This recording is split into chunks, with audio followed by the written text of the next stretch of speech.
但係呢一張 Redemption Card 喺 eBay 嘅成交價已經去到13萬港紙。Welcome to LFG Breaks， 大家好，我係 Brad 師兄，今日想同大家做個開箱。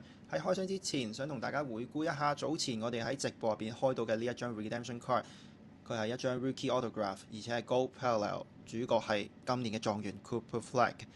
呢一張卡 Gold Parallel 意思就係佢全球只有50張，而 LFG Breaks 有其中一張。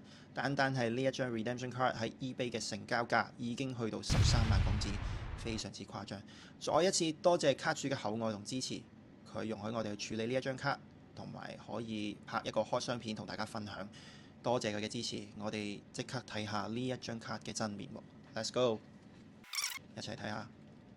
哇，非常之靚，一個金色嘅底嘅閃啊，跟住再配埋 On Card Auto， 全世界得50張，呢度有其中一張，非常之黐線。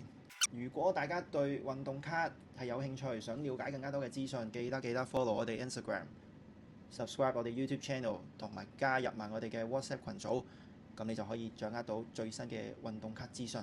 我哋下條片再見，拜拜。